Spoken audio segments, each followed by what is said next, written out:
Unos jefes me dijo, hey, no vaya ese vuelo, hombre. Yo le dije, no, hombre, ya voy a regresar. Veníamos sobre el lago de Suchitoto. Sentí una agonía, algo extraño. Cuando nosotros escuchamos un impacto, porque el avión impactó con algo, no sé qué pasó, en ese momento el avión giró hacia adelante.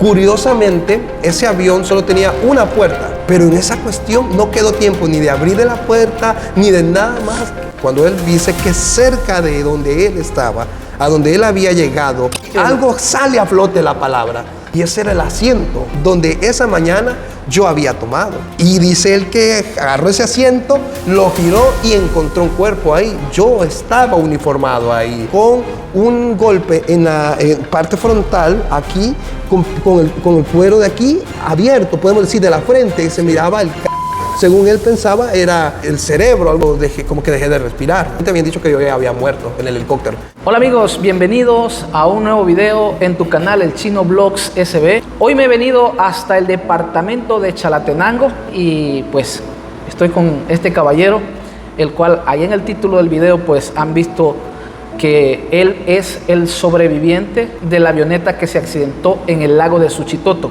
Ya vamos a platicar con él, pero quiero presentarme de esta manera. Recuerden dar like, compartir y suscribirse al canal. Él se llama Josué, ya él se va a presentar, ¿verdad? Pero se llama Josué. Josué, mucho gusto. Un placer, bendiciones. Igualmente. Quiero que nos cuentes de tu testimonio, tu historia, todo lo que pasó ese día. Entiendo que van a haber cosas que probablemente por ética no va a poder ser reveladas y esas cosas se respetan. Pero en lo que tú puedas hablar y decirnos a nosotros, a mí, a contarnos, ¿verdad? A toda la audiencia que te pueda estar viendo, puedan ser 100 o miles o millones de personas que te puedan ver, quiero que nos cuentes tu historia. Ante todo, tu nombre, tu edad actual y la edad que tenías cuando comenzaste en esto de la aviación, vamos a decirlo de esta manera. Te dejo para que tú nos cuentes. Un gusto, un placer conocerles a todos, a usted. Un gusto saludarles a todos. Mi nombre es Josué Velázquez, tengo 30 años de edad, soy del departamento de Chalatenango, pero nací en el departamento de Santa Ana en el año 1995. Soy hijo de pastores y desde pequeño mis padres me llevaron a la iglesia. Conocí acerca de Jesús a mi temprana edad de 7 años. Y comencé a llamar a mis vecinos para hablarles acerca de Jesús. Hacíamos reuniones con los niños pequeños en mi colonia. Hablaba acerca de Jesús. Algo que me motiva a continuar adelante siempre es saber que con Dios somos más que vencedores. Y desde pequeño miraba películas donde aparecían aviones, miraba helicópteros volar y siempre tuve en la mente de querer aprender un oficio o una profesión o estudiar, ¿no?, acerca de la aviación. Y es así como en el año 2010 ingreso a la Escuela Técnica de Mecánica de Aviación, está en Fuerza Aérea, en Ilopango, a estudiar mi primer año. Y hice mi primero, mi segundo y mi tercer año para graduarme como bachillerato técnico vocacional industrial. Es ahí donde comienzo a trabajar en el 2013. Fue algo sorprendente porque no me había separado de mi mamá, de mi papá. Siempre había estado como una familia unida. Siempre íbamos a la iglesia y todo, juntos. Cuando fue ese internado, fue un tiempo diferente porque tuve que alejarme de mis padres. Estuve internado bastante tiempo. Pero sin embargo, yo recuerdo algo muy especial. Es que comencé a meterme más de lleno con Dios. Entonces, como no tenía a mi papá y mi mamá para hablar, comencé a buscar a Dios. Y puedo decirles que el mejor amigo que nosotros podamos tener se llama Espíritu Santo. Sí. Y el Espíritu Santo está ahí siempre dispuesto para que le busquemos, para que nos acerquemos a Él, para que volvamos a Él. Entonces comencé a darle la oportunidad a Dios que Él comenzara a guiarme qué es lo que quería hacer. Entonces es así como conocí más de lleno al Espíritu de Dios en el lugar donde comencé a estudiar. ¿Que era un internado? Era internado, sí. Okay. Es un internado. Entonces comencé a ver cómo Dios se comenzó a manifestar en cada petición, en cada oración, y comencé a compartir con las personas un poco la palabra de Dios, que hasta la actualidad lo sigo haciendo. Qué bueno. Sí. Entonces salí, me gradué en el 2012, ingresé en el 2013 como técnico de mantenimiento aeronáutico y quedé para trabajar en la sección de aviones de entrenamiento. Estuve un cierto tiempo ahí. Es ahí donde conocí a mi jefe inmediato, que era el sargento primero Roque, que él era el jefe de aviones de entrenamiento, y yo formé parte de esa sección de aviones de entrenamiento. Es ahí donde la mañana del 1 de octubre de 2014 estábamos listos, cierto grupo, para lo que era ir a un vuelo de mantenimiento, y a cargo ese día el piloto sería mi coronel José Roberto Corleto Andrades, que era un piloto que tenía para ese entonces 71 años de edad. 71 años. 71 años de edad. Y sin embargo, la experiencia había sido... Él tenía una gran trayectoria en aviación.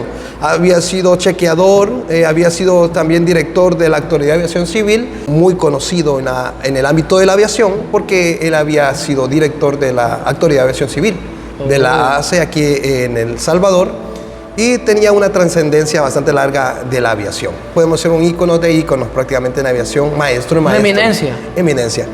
Y él era el piloto que esa mañana del 1 de octubre de 2014 realizaría el vuelo de prueba de ese avión, conocido como el salvadoreña 003. Un avión color azul, un avión Piper Azteca, bimotor.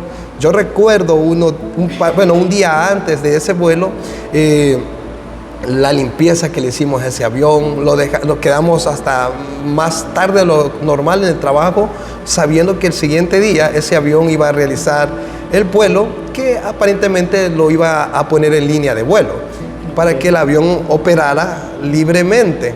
Ese era un avión que hasta se podía usar como VIP, porque era un avión capacidad para 6 personas, una autonomía bastante larga, y estábamos muy felices porque prácticamente el trabajo en ese avión ya casi se había finalizado. Su mantenimiento. Su mantenimiento.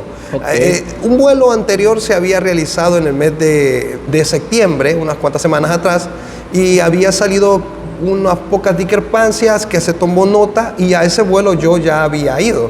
Y recuerdo muy bien... ¿En esa misma avioneta? En ese mismo avión, sí. Okay. Y recuerdo algo muy bien, que mientras iba en ese vuelo, le dije a la persona que iba a la par, este es el vuelo más seguro, porque vamos con el mejor piloto. No me refería al piloto que nos llevaba en esa mañana, que era mi coronel Corleto. Me refería a que yo en esa mañana le había dicho a Dios que se montara conmigo. Había hecho una oración. ¿A eso se refería? A eso me refería. Cosa que el día 1 de octubre de 2014 yo volví a invitar a Dios en una oración antes de subir a ese avión.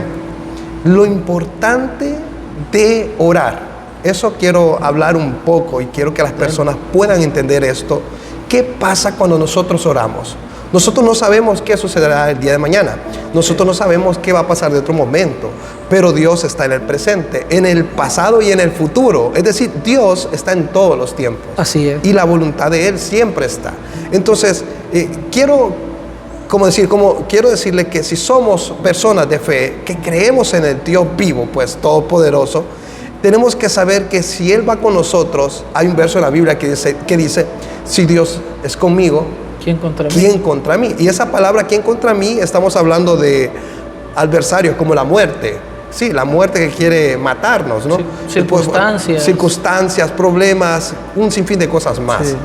Entonces, y esa mañana era el 1 de octubre de 2014. Yo había soñado unos días antes que a mí me pasaba algo. Antes del accidente. Sí, hablemos un poco antes del accidente. Sí. Bueno, para ir bien exacto con lo que pasó antes del accidente, porque esto es lo que Dios quiere que yo cuente a las personas, sí, por lo cual yo me quedé vivo, es que voy en la última semana del mes de septiembre de 2014 a una iglesia de un amigo que es pastor, que se llama Aníbal. El pastor Aníbal estaba enfermo ese día, pero me recuerdo que él no predicó su hijo, que se llama Josué Aníbal. A la hora de finalizar el servicio, el pastor se levantó y dijo, voy a orar. Dios le había revelado a él, dice, que ora por los jóvenes porque hay un espíritu de muerte sobre los jóvenes. Curiosamente, yo estaba entre esos jóvenes. Okay. Y él oró por todos los jóvenes que estaban ahí. Pero él se acercó a mí y me puso la mano en el hombro y me dijo, hijo, Dios me ha mostrado que sobre ti anda ese espíritu de muerte. Sí, él le tocó. a usted y le dijo que sobre Exactamente, sí. usted andaba un espíritu de muerte. Sí, él se acerca a mí y me dijo, hijo, sobre ti anda ese espíritu de muerte. Y comenzó a orar. La iglesia me rodeó, todos extendieron su mano hacia mí y comenzaron a reprender a ese espíritu de muerte. Entonces, lo que pasó ahí fue que Dios me comenzó a hablar a tiempo, sin tener idea yo que una semana después de ese miércoles, que era el último miércoles del mes de septiembre, el siguiente miércoles sería 1 de octubre. Estábamos a una semana de tener ese accidente. El 1 de octubre era el día del niño aquí en El Salvador. Sí. Y esa mañana yo hablé a mi mamá muy temprano por teléfono, le dije, mamá, voy a salir a volar ahorita. Y ella me contestó y me dijo, hijo, Dios te bendiga. ¿Con quiénes vas ahí? Yo le conté. Ella me dijo, la sangre de Cristo te cubra. Yo le dije, sí, mamá, amén. La dejo porque me tengo que ir. Yo estaba en la rampa, a punto de ingresar a ese avión. ¿A qué le llaman rampa? La rampa es de concreto, es decir, donde el avión está estacionado.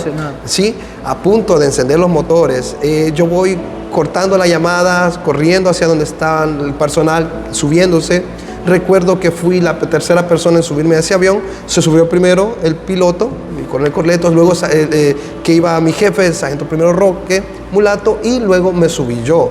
Curiosamente, yo como ya había volado en ese avión, me había pensado ir en el último asiento de ese avión, donde ponerme más tranquilo, es decir, era un poco vuelo más cómodo. Para mí era un vuelo de disfrutar, ¿no? Okay. Porque prácticamente íbamos ahí de invitados. Mi coronel Corleto tomó la decisión que fuéramos y autorizó él y dijo, bueno, vamos. Y mi compañero Funes, que iba atrás de mí. Cuando estoy ingresando en ese asiento, en ese avión, yo vi el asiento que había tomado el primer viaje y no quise tomarlo esa vez. Dije yo, no. Pero de repente se me viene a mí a la mente un pensamiento, así como un pensamiento fue, a la diestra del Padre estoy sentado, y la diestra del Padre es la derecha, y ese asiento me quedaba enfrente y era el lado derecho. Entonces yo ya me había ido anteriormente en ese mismo asiento, entonces dije, este asiento me tocó, y en ese me senté. ¿En el mismo que el mismo que me había ido en septiembre? En el mes de septiembre, okay. Sí. Me puse el cinturón y se sentó mi compañero. El avión arrancó y todo, un procedimiento, hubo problemas con fallas de comunicaciones, se logró solventar. Recuerdo que hubo unos compañeros que mientras voy a cambiar los headsets, que me dijo, unos jefes me dijo, hey, no vaya ese vuelo, hombre. Yo le dije, no, hombre, ya voy a regresar, no vaya, hombre.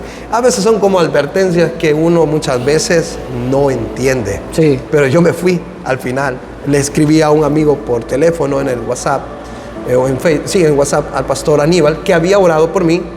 El que había declarado. Había declarado que andaba un espíritu de muerte. Le escribí, pastor, Dios le bendiga, ore por mí, voy a salir a volar.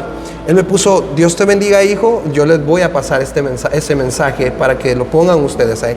Dios te bendiga, hijo, algo raro va a pasar. Yo le puse, pastor, tengo miedo. El pastor me puso, todo está bajo control.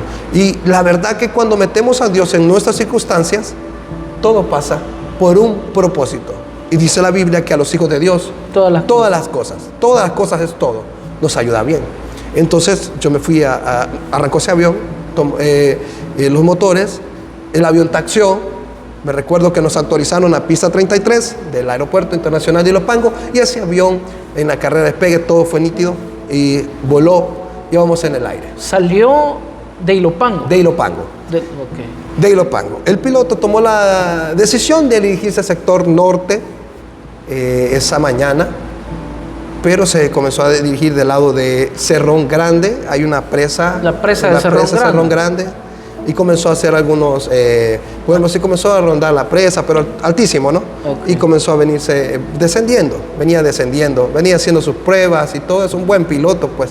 En eso estábamos cuando escuché que me dijo mi jefe, mira, por al lado de ella es Chalate y por ahí vivís vos. Y yo comencé a ver el lado, ojalá que vayamos por el lado de mi casa, alguna cosa así se me puso en la mente. Para ver, sí. Pero el piloto tomó la decisión de seguir descendiendo y venirse al lado de Suchitoto. Veníamos sobre el lago de Suchitoto. Yo venía preguntando qué lugar era. Él sacó una cámara, me recuerdo, y comenzó a tomar algunas fotos. Yo le dije si le podía tomar las fotografías para que él estuviera libre y estuviera volando, y me dijo está bien. Comencé a tomar fotografías.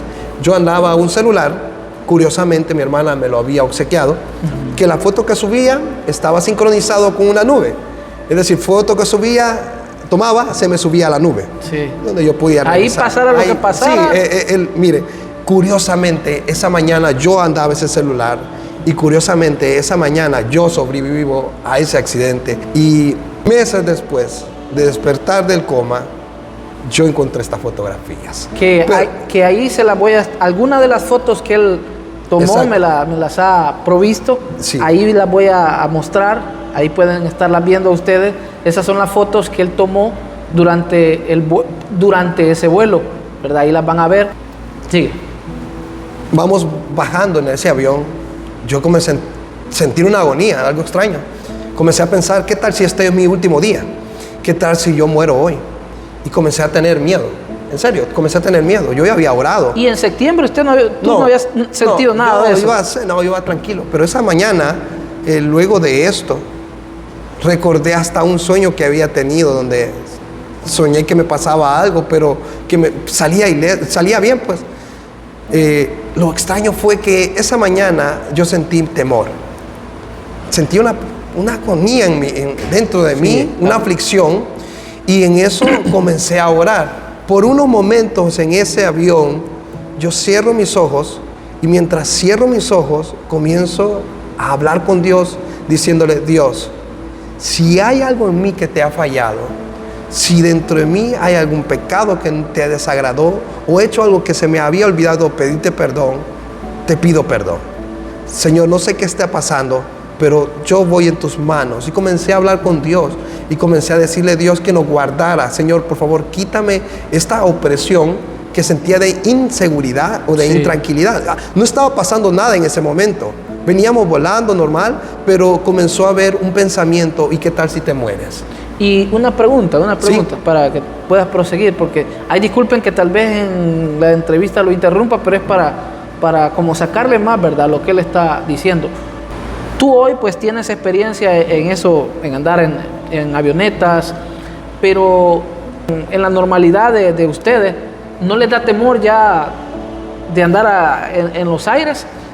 Creo que es como, bueno, en el trabajo uno se acostumbra, ¿verdad? Por eso. Sí, pero el miedo es manejable. Siempre hay un pensamiento en que algo puede pasar. Siempre se le viene algo hacia uno, pero... Se acostumbra. Se acostumbra, pero uno va pensando, si pasa algo, tengo que hacer algo. Exacto. ¿En qué lugar voy a caer? ¿Qué debo de hacer? Y por eso, por el caso del piloto, los pilotos se estudian bien los chequeos, digamos, en caso de emergencias, ¿verdad? Todos los procedimientos de emergencia. Sin embargo, yo iba en la parte trasera de ese avión, y ahí lo que podía hacer nomás es encomendarme a Dios.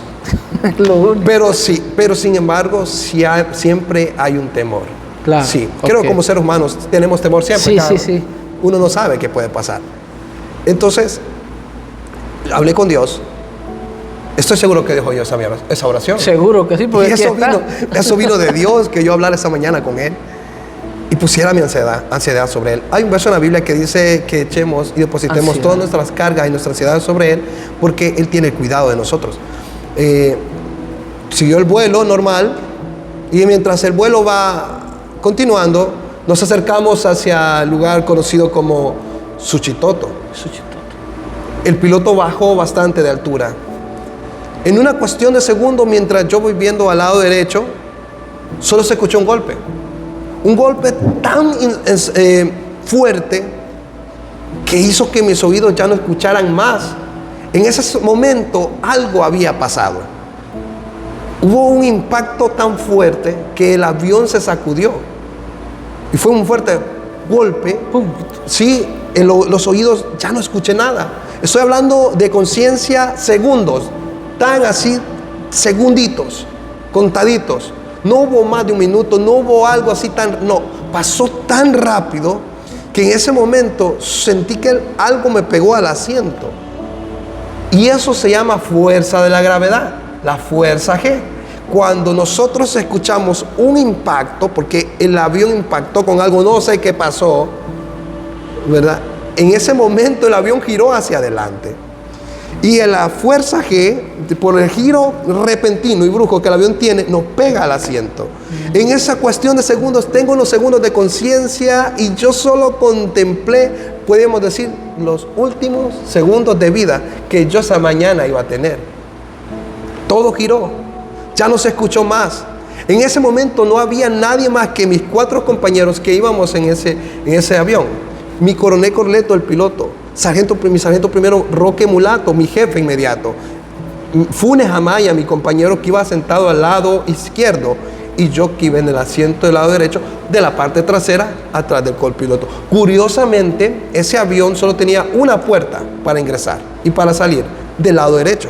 Es decir, que si ¿Dónde tú ibas? No, del lado donde yo iba, pero iba en la parte del copiloto, en la parte donde iba sentado mi jefe, adelante, que era el asiento que llevaba esa mañana mi sargento primero Roque. Él iba sentado en ese asiento. Pero en esa cuestión no quedó tiempo ni de abrir de la puerta, ni de nada más, que los segundos transcurrieron tan lento, esos segundos, que yo los recuerdo son nomás saber que esa mañana yo me moría y ver todo girar. Digamos, es tan rápido.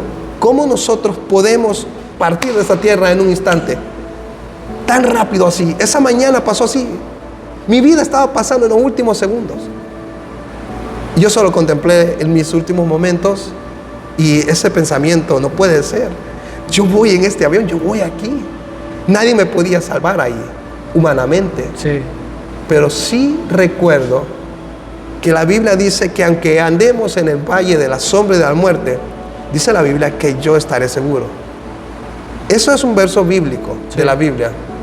Aunque andemos en los lugares más tenebrosos, aunque estemos a punto de morir o donde muchas personas han muerto, ese verso bíblico trata acerca de la esperanza que tenemos y la confianza en Dios. Esa mañana, el único que estaba conmigo se llama Jesús. Y estoy seguro que mandó a sus ángeles esa mañana. Mientras el avión se desprendió el techo. El avión giró y cae al agua en segundos. Y se comenzó a hundir. Mi asiento, en donde yo iba, el asiento quedó flotando. El avión se hundió en menos de 1 minuto. Cerca de ahí iban 2 pescadores. Uno que venía de pescar con maíz, uno que traía maíz en su lancha, y otro que llevaba... que me rescató inmediatamente fue don Aníbal.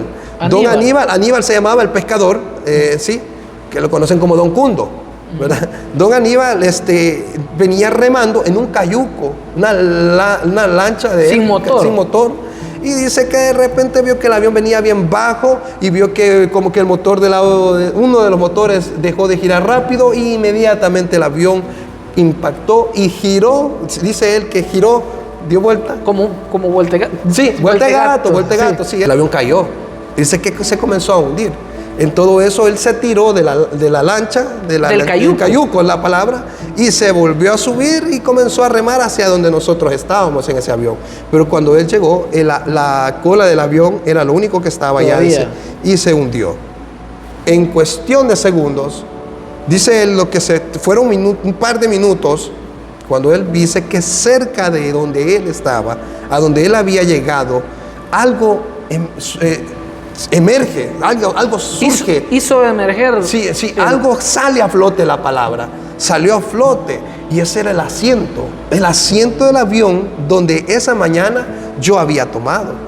Y dice él que agarró ese asiento, lo giró y encontró un cuerpo ahí. Yo estaba uniformado ahí, completamente desmayado. Cuando él giró el asiento, dice él que encontró a un hombre, que soy yo, y estaba completamente desmayado, aparentemente muerto, con un golpe en la parte frontal, aquí, con el cuero de aquí abierto, podemos decir, de la frente, se miraba el según él pensaba era el cerebro, alguna cosa así, porque miraba blanco. Y tenía otras partes que están acá herido, y parte acá herido. Aquí las tienen, no sé si pueden ver. Sí. Digamos, está en esta parte de acá, y las heridas, parte aquí. Casi todas mis heridas son de lado. Y enfrente. Aquí acá. Ahí están las evidencias de que él era. Entonces, tuve una abertura de acá también, ya casi no se me nota, pero dice él que aparentemente yo había muerto.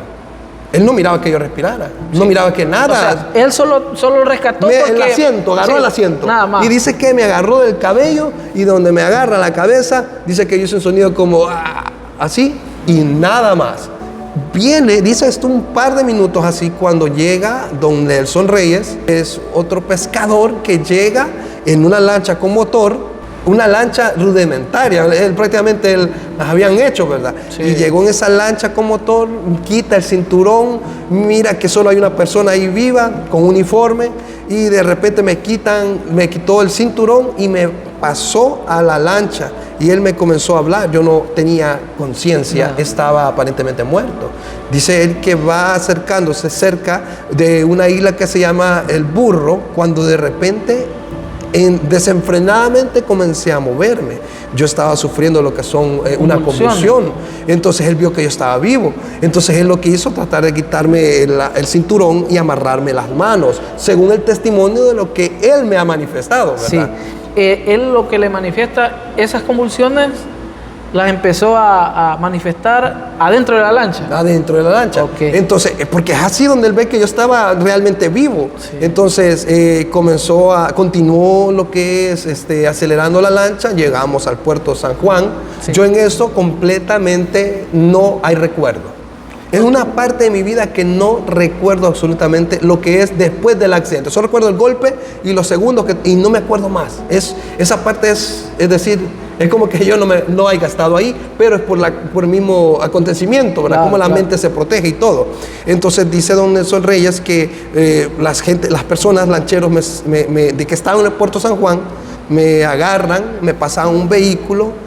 Don Nelson Reyes toma ese vehículo, lo arrancó y se lo llevó hacia lo que era la travesía de lo que es el hospital de Suchitoto, una unidad médica que está ahí, clínica es. Entonces me llevan ahí y dice él que sintió largo ese trayecto. Unos buses estaban a atravesar, tuvo que hacer muchas cosas, que sentía que el tiempo iba tan lento y él necesitaba ya urgentemente llevarme a lo que es Suchitoto. ¿Era Pickup? Era un Pickup, sí. Okay. Un Pickup. De ahí, si no me equivoco, el dueño era don Tomás, según recuerdo que me habían contado, ¿verdad? Entonces, al final está que me llevan hacia la clínica de Suchitoto. Ahí, en ese hospital, me dan los primeros ayuda médica, pues prácticamente me rompen el uniforme, me dejan solo con mi ropa interior, llaman a la policía llama porque la policía avisó a la torre de control de Ilopango, diciendo que un avión se había caído y ellos se arman ¿cómo podemos decir? Hay un sistema de emergencia, ¿verdad? Sí. Que donde está involucrada la Fuerza Aérea, un avión de la Fuerza Aérea estaba volando esa mañana, Salvadoreña 003, y un avión de aviación civil. El de aviación civil sí se reportó, pero el Salvadoreña 003 no. Entonces la torre de control hace llamados y no hay respuesta. Y la pregunta era, ¿dónde caímos? ¿Dónde habíamos caído? ¿Y dónde estaban los demás tripulantes de ese avión? ¿Cuántas personas? No se sabía nada. Aparentemente todos habíamos muerto al inicio. Pero en todo eso comenzó a correr la información, un helicóptero se mueve hacia lo que es Suchitoto a buscar donde el avión estaba. No sabían exactamente dónde el avión había se había impactado. No sabían, aparentemente esperaban encontrar humo o algo así, fuego. No, el avión se había ido a 46 metros de profundidad y no sabían con cuántas personas, o no sabían si los demás, si todos habíamos sobrevivido. Al inicio fue una odisea. Nadie sabía información. Una incógnita. Y de repente hubo una información de que hay un sobreviviente. ¿Y quién podía ser ese sobreviviente? El sobreviviente, y completamente, imagínense, cuando yo salgo de ese avión, me comencé a inflamar. Mi rostro se volvió irreconocible, completamente inflamado. Es decir, yo llegué al hospital que me llevan, al hospital militar, horas después, porque tardó entre 1 hora y algo, de las 9 que nos accidentamos, alrededor de las 9 de la mañana, hasta las 10:30 que yo aterricé en el helipuerto del Hospital Militar Central en San Salvador. O sea que llegando a Suchitoto lo trasladan al Hospital Militar. Sí. Y lo hacen aéreo. Aéreo. En el Suchitoto llega, alguien informó, según todo lo que me han explicado a mí, pues. Sí, claro. Es que llega el helicóptero primero a buscarnos, ¿ya? Y no llevaban bus, no sabían nada. Entonces, de repente hubo hubieron unos lancheros que se quedaron más para identificar dónde el avión había caído. Para señalar que ahí había sido. Y hubo uno que amarró un bote y dijo, por aquí fue, y puso una piedra amarrada con un lazo, y ahí fue el perímetro donde el avión aparentemente había caído. Y fue la señal para lograr dar horas después con ese avión y sacar uno de los cuerpos. Entonces llega hay una señal bien en el lago, mientras el piloto va volando, una mancha de aceite en el lago. Y ven personas haciendo señas y aterriza el helicóptero. Y uno de ellos baja y le dicen, se llevaron a uno para el hospital. Hay un sobreviviente. No sabían quién era. De los 4 estaba mi coronel Corleto, mi sargento Roque, que se llamaba José Armando Roque Mulato. Está Sergio Luis Funes Amaya, mi compañero que va a la par, y yo atrás que iba de mi sargento Roque, que ya me llamo Josué Armando, casi similar a mi jefe, Velázquez Argueta. Entonces, ¿quién es de los 4? Lo más probable es que iba a la par de la puerta. ¿Qué más fácil? Que era el que iba delante de mí. Pero eso no fue... Yo no estoy vivo por mis fuerzas. Alguien metió las manos al fuego por mí esa mañana. Y fue Dios. Sí. Y Dios me trajo a la vida de nuevo, porque realmente me devolvió de la vida y logró vencer tantos diagnósticos negativos para que hoy yo esté, aparentemente como cualquier persona puede pensar que yo tuve un accidente de tan magnitud y que estuve al borde de la muerte, con un diagnóstico reservado y con oración de tantas personas que se unieron y de tantos, podemos decir, pactos que mis padres hicieron con Dios. Porque lo más grande de este testimonio es cómo mis padres, que son personas humildes, cómo lograron tocar el borde del manto de Jesús, podemos decir, y cómo una oración de ellos logró hacer que yo esté vivo. No soy una persona famosa, no soy una persona muy reconocida. Y qué bueno, pues. ¿Por qué razón? Porque aquí el que se merece la honra es Dios. Sí. Quien se merece conocerse es Dios. Así. Entonces, sin embargo, fui elegido para contar esta historia. De todos los que íbamos ahí, Dios me eligió a mí esa mañana. Y para decirle a las personas que si yo creo en Dios, aunque pase por los peores momentos, nosotros vamos a salir adelante. Sí. Y eso es lo que muchas veces olvidamos. Pensamos que la vida solo va a ser fácil, ¿no? La vida no es fácil. Pero Dios me ha mostrado que a pesar de tantas cosas que pueden pasarnos, si Él está conmigo, con Cristo somos más que vencedores. Así es. Así dice la Biblia, con Cristo somos más que vencedores. Entonces, esa mañana, volviendo a lo que pasó esa mañana. Ya en el hospital militar. Me llevan, fueron a verme, compañeros fueron a ver quién era. No me reconocía a mi DUI y mi cara no se reconocía nada. Iba completamente borrado la cabeza, y inflado la cabeza. No me conocía, no parecía quién era. Vieron mi DUI. Entonces, algunos comenzaron a decir que yo había fallecido, tuve paro respiratorio. Entonces comencé a sufrir paro respiratorio, comencé a quedarme en el helicóptero. Ahí mientras me van evacuando en el aire, comencé ya no a moverme. Según un jefe que iba ahí, una persona que me contó, fue que yo dejé de respirar. Entonces comenzaron a decir que yo como que había muerto. O sea, llegó un momento donde a usted lo dieron por muerto. Sí, aparentemente. Sí, ahí me acuerdo yo lo que me cuentan compañeros, ¿verdad? Que aparentemente habían dicho que yo ya había muerto en el helicóptero. Entonces, que sí había sido rescatado, pero había muerto. Pero no, la verdad que tuve, podemos decir, estuve a punto de morir en esa mañana. En una transición. Sí, y logré llegar al hospital con signos vitales leves. Inmediatamente a mí me estaban esperando en el hospital. Se bajó lo que es, los médicos me bajaron del helicóptero, los médicos van corriendo en las camillas hacia la unidad de emergencia y comenzaron a hacer su trabajo. Dios bendiga a esas personas por su trabajo. La verdad que gracias a Dios y al buen trabajo que ellos hicieron, cada persona hizo esa mañana, pues Dios hizo la obra que yo esté aquí. Entonces, desde las 10:35 de la mañana que yo, según el registro, que yo llegué al hospital militar, hasta lo que es tipo 6, según lo que mi mamá cuenta, dice ella que a ellos le llamaron por teléfono. A mi mamá. ¿A sus padres? A mis padres. Le llamó, mi mamá contestó la llamada. Vio que decía el número Fuerza Aérea, el número de trabajo. De vez en cuando yo le llamaba de ese número a casa. Entonces pensó ella que yo le... No, y cuando escuchó la voz de una señorita oficial que le llamó, le dijo, mire, usted es la mamá del aerotécnico Velázquez. Mi mamá dijo, ¿qué pasó? Inmediatamente. Y ya le contaron a mi mamá que se moviera hacia el hospital militar, que había surgido un pequeño accidente, pero que yo había corrido con lo mejor de la suerte que ya había sido rescatado. Yo había hablado esa mañana con mi mamá que íbamos a ir en ese avión.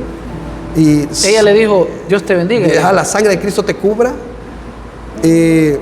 Un amigo pastor me escribe que algo raro iba a pasar esa mañana. Un sueño había tenido yo anteriormente acerca de que algo me pasaba, como en un avión. Luego, lo que un amigo un año antes, en el 2013, le dijo a mis padres, este muchacho va a tener un accidente. Entonces todo esto era como parte de un plan, bien armado por las mejores manos. Sí. Porque cuando Dios nos permite que nos pasen cosas, tiene un propósito. Claro. Y nunca es malo, sino que es un propósito bueno. Entonces, en ese momento, era el día 1 de octubre de 2014, horas en el hospital, yo comencé a tener paros respiratorios. A las 7:10, ustedes van a ver esa noticia porque yo se la pasé. Okay. A las 7:10 de la noche, dice ahí, falleció en el hospital militar, único sobreviviente. Ellos pusieron mecánico Josué Armando Velázquez Argueta. O sea, hubieron noticias públicas, exacto, públicas que te dieron por muerto a ti. En el noticiero salió que yo había fallecido en TCS. Don Moisés Urbina dijo esa información. Era una falsa información, por supuesto, claro. Pero ellos dijeron esa noche que yo había fallecido. En ese momento, muchas personas pendientes de mi caso, de claro. La familia, amigos y todo, comenzaron a llamarles a mis padres, a darle sentido pésame, y ellos estaban asombrados porque ellos estaban en el hospital y estaban a metros del lugar de cuidados intensivos que se llama Coronarios, a donde yo estaba siendo cuidado por un personal de la más alta nivel, podemos decir, sí. de medicina del hospital, pues prácticamente doctores y enfermeras. Entonces estaba en recuperación. Lo que sí tuve bastante fue paros respiratorios, muchos paros respiratorios. Era muy improbable que yo saliera bien de eso, que yo esté así como estoy hoy. O sea, que viviera. Que viviera. Es decir, hubieron tantas cosas contrarias que comenzaron a pasarme en la salud, que el día 1 me dan por muerto en los medios de comunicación. De verdad, lo triste fue que las horas iban avanzando, el avión no se encontraba. A las 4 de la tarde sacan el cuerpo del compañero que iba a la par mía, que era el compañero Sergio, muchacho de 19 años, con mi misma edad. ¿Que era su compañero? Mi compañero tenía unos cuantos meses de ingresado. Mire, el compañero, él era muy especial porque él era hermano de mi mejor amigo, que se llama Reinaldo Funes Amaya, pero el muchacho que murió, su nombre era Sergio Luis Funes. Entonces, esa mañana nosotros habíamos comido juntos. Es decir, estábamos juntos con mi amigo Funes pero imagínense que la vida es tan impredecible que ese iba a ser nuestro último desayuno con el hermano de mi mejor amigo. Y lo más terrible es que también los cuerpos de mis otros compañeros, de mis jefes, no aparecían. Es decir, no pudieron sacarlos. Ya era tarde, suspendieron labores. Ese día estaba como nublado. Y es más, volábamos con un clima nublado. Y el tiempo pasó, suspendieron las labores de rescate hasta el siguiente día, 5 de la mañana, ya estaba la marina ahí, ya estaban los barcos y todo para continuar la búsqueda. Algo muy curioso de amigos que estuvieron ahí, que me relatan el suceso de los buzos, es que mientras ellos comenzaban a descender a los 46 metros, hubo un momento que se perdía toda visibilidad. Era por lo menos 3 metros de lodo que no se miraba nada ahí. Ellos se arriesgaron, pero lograron sacar los cuerpos 2 días después. Estamos hablando que el 1 de octubre, para el día 2, continuaron y sacan el cuerpo de mi jefe al mediodía. Sargento primero Roque Mulato, que estaba delante de mí, iba sentado delante de mí, lo sacan al mediodía y casi a las 4 de la tarde, o ya un poquito más tarde, sacan el de mi coronel Corleto, que tuvieron que usar el ferry para romper parte de lo que era el avión y lograr sacar su cuerpo. Y así fue, lograron sacar el cuerpo de él. y comenzaron llevaron a medicina legal y comenzaron los actos fúnebres y todo eso, mientras yo me debatía entre la vida y la muerte. No había muchas señales de esperanza de vida para mí, estaba todo en contra. Sin embargo, las oraciones y la oración de mis padres, las horas pasaban, pero eran como eternas para mis padres. Claro. Jamás pensaron ellos verse en una situación donde yo, que soy su hijo, estuviera debatiéndome entre la vida y la muerte. Y siento que para los que son padres, y si algún padre que ha perdido algún hijo va a saber qué tan difícil es esto, Sí. pues, o han tenido acontecimientos así. Claro. Entonces, su compañero que tenía la misma edad, lo rescatan en la tarde del mismo día que Del se mismo accidentó. día, sí. Y ahí sus jefes fue 2 días después. Sí, como 36 horas después, más Sí. o menos. Según un margen de así. ¿Por qué razón? Porque fue el día 2. Sí. El día 2 de septiembre finalizó ya con los cuerpos de todos completamente sacados. Yo escuché en el que usted está dando aquí en el video, Sí. de cómo la historia de cómo movió a las personas el avión, pues. Sí. Algo muy curioso fue que todas las personas comenzaron, usaron el ferry y todo, usted sabe de eso, para lograr sacar el avión A mí me contaron, porque yo he ido 2 veces a ese Sí. lago, me contaron que, bueno, cuando sacaron la avioneta, luego para subirla donde está ahora, Sí. los restos de la avioneta, lo hicieron con fuerza humana. O sea, ¿sí? mencionaron esa cantidad de hombres, que fueron 26. Sí. No sé si será verídico eso, ¿verdad? Sí. Pero no usaron otra herramienta, a lo mejor tal vez un lazo, a lazos, Sí, pero no otro tipo de herramientas para poder levantar esa Sí. avioneta. exacto. En la avioneta que logramos ver, solo está prácticamente el centro y creo que la cola, ¿verdad? La cola, sí, La exacto. cola, nada más. De ahí Una ala, la ala derecha, Sí. del lado derecho. De ahí lo demás, No está. toda la parte del techo. No se rompió. Y es así como es que logra Eso mi no es, asiento. eso no es que se lo han robado de ahí, sino No, que no, eso no está. así quedó. Mire, yo he escuchado de personas que lograron sumergirse y tocar a tacto que el avión se encontraba más completo, según lo que yo he escuchado, Sí. ¿verdad? ¿Por qué razón? Porque dicen que parte de ciertas cosas de la cabina se palpaban, dice, ¿verdad? Y estaban los cuerpos adentro ahí, pero sí el techo no estaba. De los buzos que entonces, en aquel tiempo, ¿verdad? Lograron sumergirse y lograr llegar a puro tacto. Es admirable cómo ellos se lograron 46 metros sin poder ver y lograr encontrar esos cuerpos. La verdad que personas bien entregadas a esa profesión. Mientras el tiempo corría en el hospital, tengo ciertas cosas que recuerdo diferentes que jamás, nunca me habían pasado en la vida. Y es lo siguiente, creo que hay personas que han vuelto de la muerte a la vida y tal vez me entiendan. Fue lo siguiente, yo me sitúo en mi mente, no puedo expresarlo así, como en un largo desierto. Para ejemplificar. Sí, exacto.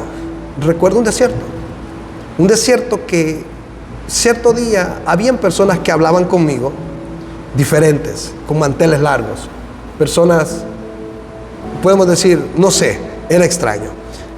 Ellos hablaban conmigo y hubo una vez una persona con gran mantel, llena de paz, que se acercó y me dijo, cuando tengas miedo, vas a decir que sos el hijo de tu papá. Y me puse a pensar, mi papá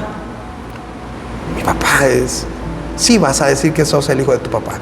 Entonces hubo un momento en que un fuerte frío y una gran sombra alrededor, completamente se miraba una luz al final del túnel, le puedo decir. O sea que eso sí, tú lo viviste, yo existe. lo recuerdo, sí. Eso, digamos, un momento en que tuve tanto frío, tuve cierto temor, mucho temor, frío, y no miraba más que oscuridad. Solo una cierta oscuridad en todo ese momento, y hubo una cosa extraña. Eso no era un humano lo que estaba atrás de mí. Yo traté de correr y yo no avanzaba. y esa cosa que sin pies, es como el espíritu de esto de Gasparín, sí, pero completamente en forma de humo. Es como ver cuando la madera saca un humo negro y su rostro con dientes. No era humano eso. Sí. Eso era un rostro muy extraño, no sé, era extraño. Y estaba acercándose, pero en cuestión de... se movía rápido y estaba justamente atrás de mí. Entonces en ese momento tuve miedo. Yo comencé a decir, yo soy el hijo de mi papá, 3 veces. Porque yo me acuerdo que alguien me había explicado eso. Sí. Soy el hijo de mi papá. Yo gritaba, yo soy el hijo de mi papá. A la tercera vez que yo dije, yo soy el hijo de mi papá, es como que cambio de escenario. Es como que paso a un lugar como en una montañita más arriba. Y es como justamente el escenario me cambió. Totalmente. Y alguien iba conmigo y me dijo, y me abrieron una puerta a esa casa, que era una casa, no sé, en una montaña arriba. Y me dijeron, te vamos a mostrar algo. Yo entré con ellos y me dicen, ¿ves todas las luces que están brillando? Yo dije, sí. Era como que yo podía estar arriba y viendo un sinfín de luces abajo. Y me dicen, sí. Esas son las personas que están orando ahorita por ti. Oh, wow. Y eso fue algo diferente porque eso lo recuerdo. Y fue como sorprendente. Que alguien me dijera, ¿ves todas las luces? ¿Ven todas esas luces así? Son las personas que están orando. Ahora entiendes que eso, de alguna manera, eran ángeles, ¿no? Eso estaba pasando en un ambiente espiritual. Sí. Y digamos, tal vez no todos me van a creer, pero esa es mi historia. Sí, eso es lo que está en mi mente. Y eso no tengo por qué engañar a la gente. Claro, no, eso es lo que vive en mi mente, ¿no? Entonces... Eso ocurre mientras tú estabas... Eso tuvo que hacer en el coma. Eso, digamos, mi mente estuvo un tiempo desordenada. Es decir, yo quedé como un niño. Pero en ese entonces yo recuerdo eso. Y es como ver bastantes... Sí recuerdo acontecimientos que años después yo vi como en los sueños, ¿no? Sí. Cosas que yo iba a visitar a mi primo. Entonces toda mi familia estaba aquí en El Salvador. Yo visitaba en Estados Unidos a mi primo. Después visitaba a mi hermana y otras cosas más que comenzaron a pasar. Que años después que yo me comencé a recuperar, ellos... se hicieron ciudadanos y todo eso está en Estados Unidos, mi hermana, mi primo y todo esto. Entonces, por ciertas cosas que yo logré ver y que ya estuvieron pasando.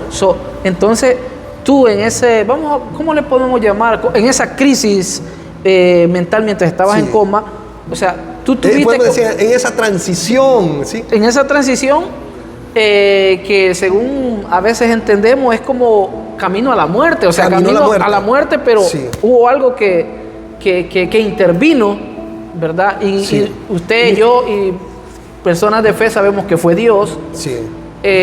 Unos creerán, otros no, ¿verdad? Cada quien es libre de creer lo que bien le convenga a uno, pero en mi caso yo sí lo creo, ¿verdad? Y yo sé que él también. Pero en ese momento tú empezaste a ver cosas que años después se hicieron realidad. Sí, se hicieron realidad. Eso es lo que tú quieres decir cuando dices que tú visitabas a tus hermanos en Estados Unidos. No, ellos estaban todos en El Salvador y años después, en el futuro, que es en el pasado ahora, ¿verdad? Sí. Bueno, en la actualidad, ya ellos están... O sea, como que fuiste al futuro, algo así, ¿verdad? Eso fue extraño, sí. Creo que fue lo mismo del accidente. Yo miraba que mi mamá estaba embarazada. Fue algo extraño, miraba algo como que todo era parte como de algo planeado, ¿no? Sí, y entonces, como un diseño. Yo me miraba nacer, fue extraño, eso fue un sueño. Yo digo que fue la mente en todo eso, o no sé, que si Dios me permitió ver todo eso, pero fue extraño. Entonces, ciertas cosas que ya pasaron, algunas que todavía no han pasado, pero sin embargo... puedo decir que estoy seguro que después de la muerte sí hay vida. Y no es una vida del cuerpo, el cuerpo muere. Claro. ¿Qué tal el alma, lo que nos hace ser propiamente nosotros, ¿no? Lo que es eterno es el alma, lo que Dios hizo. Sí. Prácticamente, es decir, esa esencia que tenemos adentro. Inmaterial. Y a veces eso está en juego. Porque si no tenemos a Jesús en el corazón, eso está en juego. Claro. Es decir, muchas personas pueden escuchar y ver este video. Y lo que puedo recomendarles es que se acerquen a Dios. Dice la Biblia, he aquí yo estoy a las puertas y llamo. Si alguno oye mi voz y abre la puerta, entraré yo a él, cenaré con él y él conmigo. En pocas palabras, el Señor nos está dando mejor invitación de acercarnos a él. Nadie es perfecto, día a día fallamos, somos esto y lo otro, pero en su Espíritu Santo está dispuesto a perdonar cada pecado en nosotros, a ayudarnos, a acercarnos a Él, a volver a la cruz, es decir, a restaurar.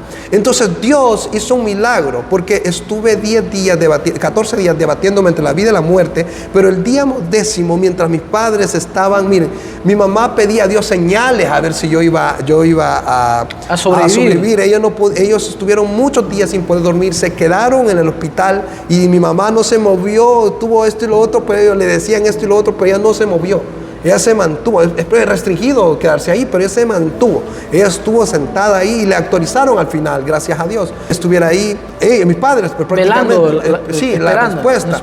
Miren, no fue fácil para mi mamá, dice. No, pues, esas horas, pasar cada momento, ella quería una señal de Dios. Ella esperaba en Dios la respuesta, pero había un silencio.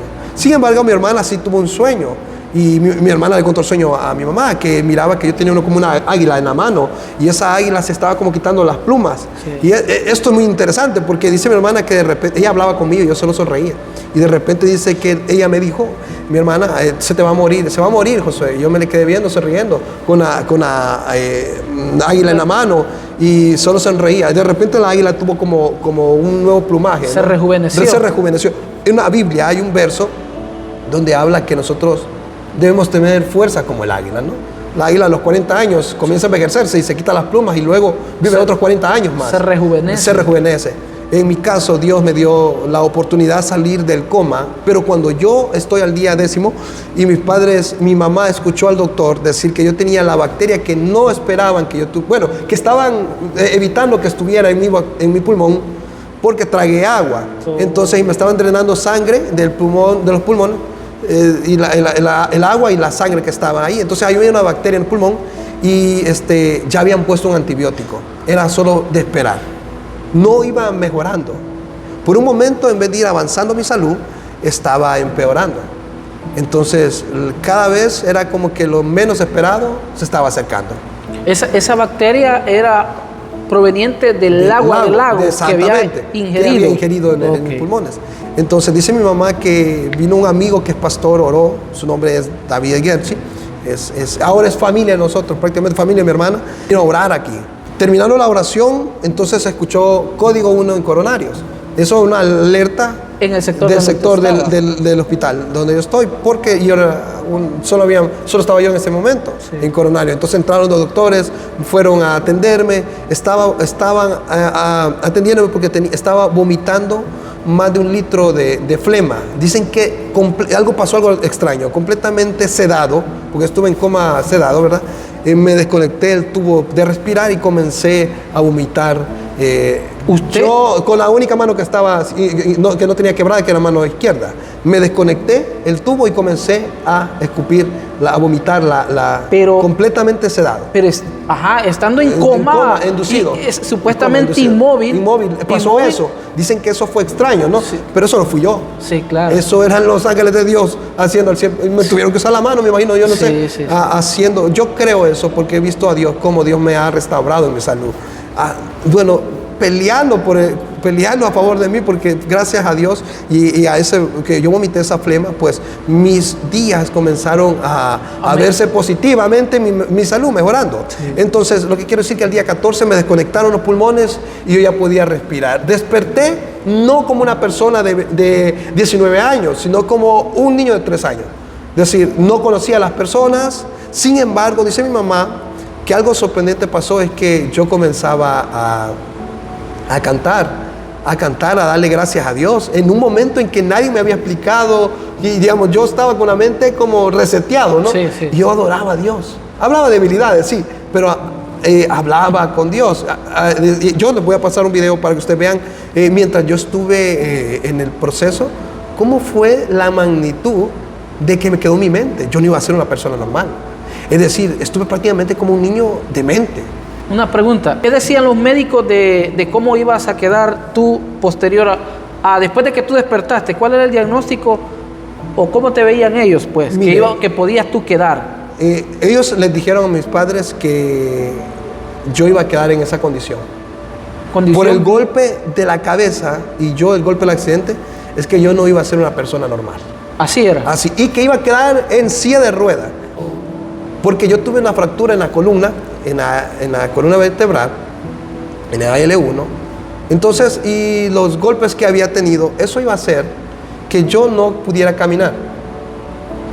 El médico, por una cierta vez dice mi mamá que el médico le dijo, si yo lograba sobrevivir de todo esto, esperaban que pasara todo esto, pero que yo iba a ser una persona vegetal, por los golpes que yo había tenido. Es decir, me había quebrado, fracturado y tenía gran parte de la mayoría de mis huesos, sí, porque fue un golpe bastante fuerte con lo que fue salir vivo de ese accidente, pues. Y todos esos estudios daba podemos decir, a ir pensando que yo iba a ser de esa forma, en que iba a quedar para siempre. Una persona no cuerda, una persona en silla de ruedas, no normal. Y lo más sorprendente es que mientras estoy en una mente como un poco retrasada, yo comenzaba a adorar a Dios. Eso nadie me lo había enseñado ahí. Sí, no conocía a muchos ahí. Y yo comenzaba a hablar de hablar cosas que no miraba. Dice mi mamá que durante yo desperté, cosas que mi mamá dice, pues. Me comenta ella que cuando yo desperté no conocía a muchos, entonces yo me quedaba viendo, no era una persona normal, y le dije a ella, ves a los 3 que están conmigo, y no habían 3 conmigo, ¿me entiendes? Entonces señalando a un lado donde no había nadie, ¿me entiendes? Eso es lo extraño, dice mamá. O sea, tú veías cosas que no los demás miraban, no veían. Entonces, y tenía una mente que no era una mente muy cuerda. Entonces creo que el ambiente espiritual se me había abierto. Claro. Tengo la mente, algunos no me pueden creer, pero la historia mía es de salir de lo imposible a Dios hacer lo posible. Sí. Y con Dios somos más que vencedores. Entonces, en los videos ustedes van a observar que yo vengo adorando y comenzaba a decir cosas bien no tan normales, pues. Pero sin embargo oraba, hablaba con Dios. En medio de estar quejándome, estaba dando gracias a Dios, cosa que yo no recuerdo absolutamente nada, esa parte de mi vida mientras yo estoy en recuperación. Tú tal vez no lo, bueno, sí, su madre no jamás le va a mentir, ¿verdad? Pero esos videos son los que, sí, eso que sale en los videos, ¿tú no lo recuerdas? No, no recuerdo nada. Tal vez alguno que otro, pero ya más actualizado. No, para acá. Ya había salido del hospital, pero antes estuve en el hospital. No, conforme actuaba como donde salía cantando, adorando. No, sí. ¿Esos videos no? No todos. No todos. No, un poquito, quizás algo, los más, podemos decir ya cuando estaba más cuerdo. Más cuerdo, sí. Sí, pero más recuperado. Hubo un tiempo en que estuve completamente como loco, ¿no? Luego de eso pasó el tiempo y Dios comenzó su misericordia a restaurar mi salud. Salí del hospital el día en que yo quería salir ya del hospital. Comencé a tener conocimiento, comencé a sentir sabores y mientras yo estaba, miraba videos que yo me tomaba las pastillas sin hacerle mal a la cara. No era normal, pues. Entonces era como un animalito, podemos decir, ¿verdad? Pero cuando ya comencé a volver en sí y comencé a sentir los pinchones de las inyecciones y todo eso, sufría estar en el hospital. Yo ya no quería estar ahí. Hubo un tiempo que comencé a pedirle, un tiempo que ya no quería. Yo decía que me iba a venir, pero no me podía mover. Ni siquiera sabía que me había accidentado en un avión al inicio. No tenía idea, ni siquiera sabía qué hacía en el hospital, solo vivía el día a día, pero ya no quería estar como estaba, sufriendo, no me podía ni siquiera levantar, no podía depender por mí solo, por la condición que estaba recuperándome, pero yo no sabía qué me había pasado. Entonces, el día en que yo dejé de renegar, y esa mañana me levanté muy temprano, comencé a dar gracias. Y le dije, Señor, no sé qué me ha pasado, porque ya estaba en sí, ya había, la mayoría de mi mente estaba completa. Y le he dicho, Señor, no sé qué me ha pasado. Escucho que dicen que yo sobreviví a un accidente, pero no recuerdo nada. Pero te pido, Señor, no renegar ya. No te voy a pedir más que me saques de aquí hasta que sea tu voluntad. Ese día por la tarde que yo hice esa oración, salgo del hospital. Una experiencia que es decir, a veces no es en sí el quejarnos, sino el aprender a dar gracias. Sí. Yo no sabía muy bien mi circunstancia, no sabía mi historia. Vamos al hospital meses después, salimos del hospital y vamos a un mes después, fuimos de salir del hospital, me comencé a recuperar a Suchitoto al accidente. Miren, yo no sabía qué me había pasado. Yo no recordaba nada del accidente. Yo llegué allá como que a mí me pasó eso. Y yo iba en ese avión, yo no sabía, ni siquiera sabía en qué avión me había accidentado. Ya, tú fuiste a ver los restos. Al resto. Los restos de la avioneta sí, por primera vez. Ya podía caminar y todo, y fui, y toda mi mamá pendiente ahí, que yo cómo reaccionaba, yo no me acordaba nada. Sí. No tenía ni un conocimiento, que yo no recordaba nada, pues.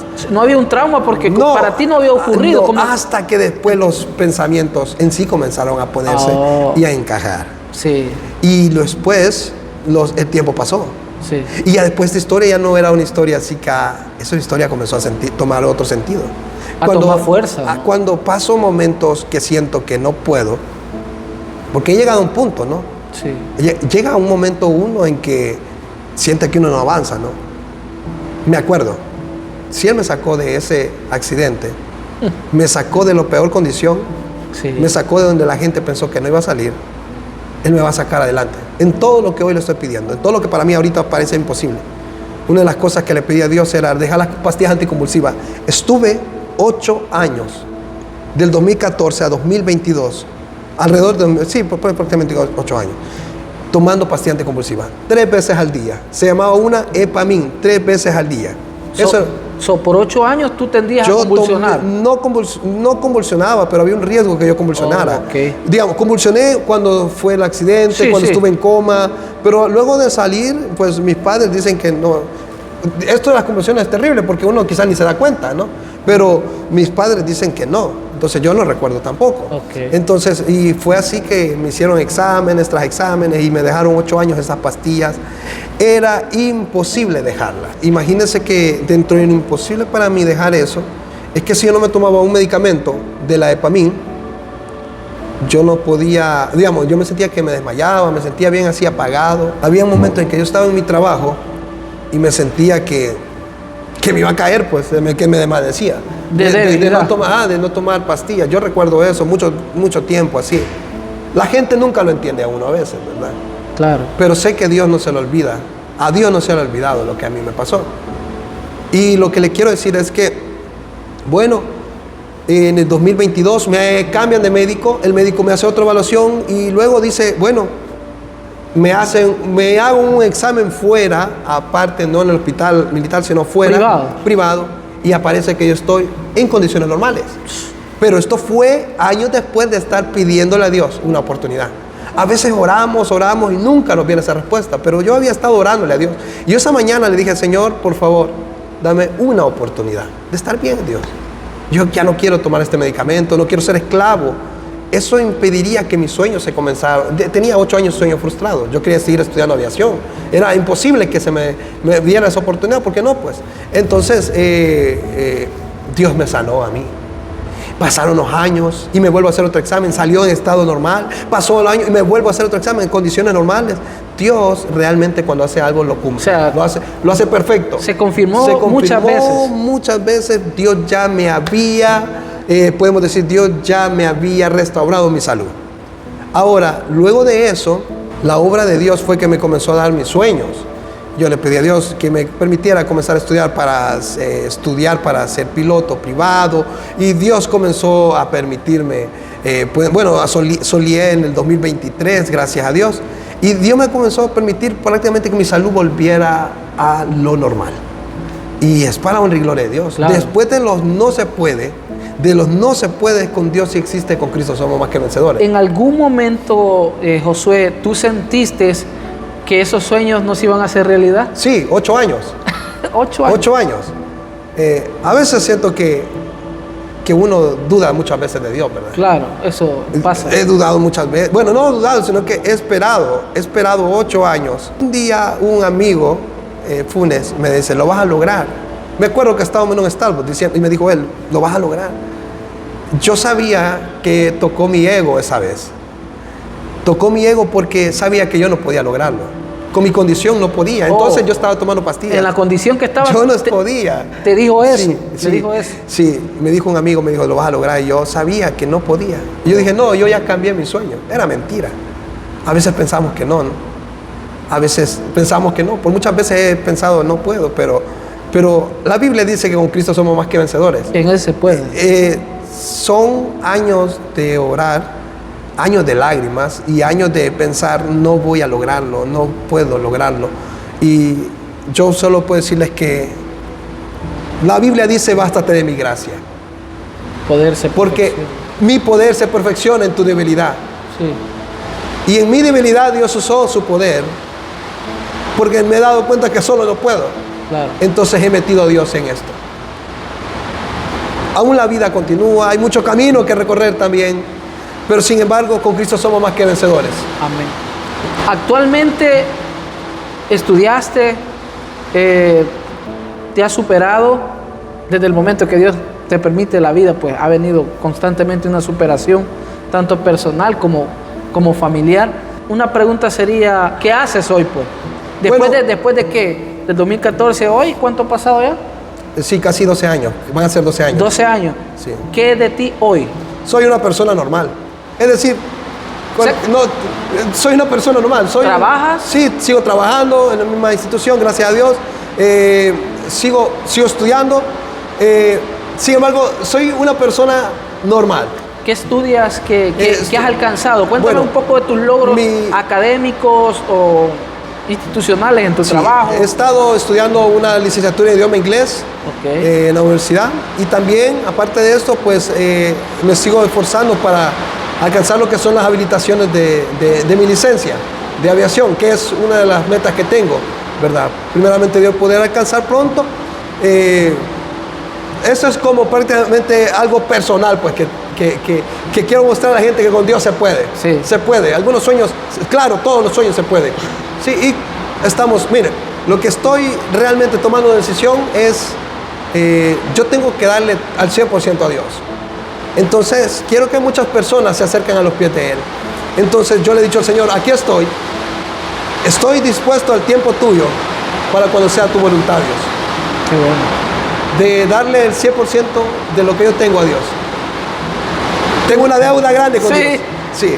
Todo, ¿verdad? Pero en este caso en particular, pues hay un gran testimonio, Josué. En lo personal, pues, vemos las maravillas de Dios, ¿verdad? Porque aquí, en lo personal, soy una persona de fe. Los que me conocen lo saben. Aquí no hay otro, es Dios. La Biblia dice que de Él depende la vida y la muerte. Todo depende de Él. Nadie se va de esta tierra sin que el cielo lo llame, o sea, sin que Dios lo permita. Así es que tú estás vivo es porque Dios así lo ha querido. Yo agradezco a Dios, en primer lugar, a mis padres, a mi familia, a cada jefe, ¿verdad?, que me ha dado oportunidad para seguir, porque es Dios el que permite, ¿Has ¿verdad? sentido el apoyo de tus jefes? Claro que sí, de la institución, el apoyo de todos, digamos. Estoy agradecido con Dios, con la familia, con mis jefes, con mi trabajo, porque gracias a Dios es lo que me permite para continuar adelante, pues, en la vida, ¿verdad? Con los recursos, estudiando, y a cada compañero también que me aporta. ¿Tu estado civil actual? Aún estoy soltero, sí. Pero ya eso va a cambiar en el nombre de Jesús. y Dios es fiel. La verdad que separados de Dios, nada podemos hacer. Quiero que la gente conozca que Cristo Jesús le ama. Y si Él murió en la cruz, ¿por qué no hay que acercarse a Él? Si Él está dispuesto a perdonar nuestros pecados. He aquí yo estoy a la puerta y llamo, dice la Escritura. Si alguno oye mi voz y abre la puerta, entraré a Él, cenaré con Él y Él conmigo. Amén. Bien, amigos, si escuchan algún ruido es porque pues está lloviendo aquí en Chalatenango. Recuerden que estamos aquí, ¿verdad? Josué, su familia, creo que de aquí, ¿verdad? Sí, también aquí en Chalate. Estoy a dos horas y media más o menos por el tráfico que hay, 3 horas a donde de donde yo soy, ¿verdad? Así es que nos vamos siguiendo, pero gracias de antemano por todo el tiempo, los que se quedaron al final del video. Recuerden suscribirse, recuerden compartir, y pues nada más que gracias. Esta fue la historia de Josué Armando Velázquez, el hombre que sobrevivió en el accidente de esa avioneta en el lago de Suchitoto. Esto pues es un milagro, la verdad, este hombre es un milagro, y pues la gloria es para Dios, porque solo Dios lo pudo hacer, solo Dios lo pudo hacer. Así que, amigos, gracias, eso es todo en este video, nos vemos en la próxima, hasta pronto. Adiós, Dios les bendiga.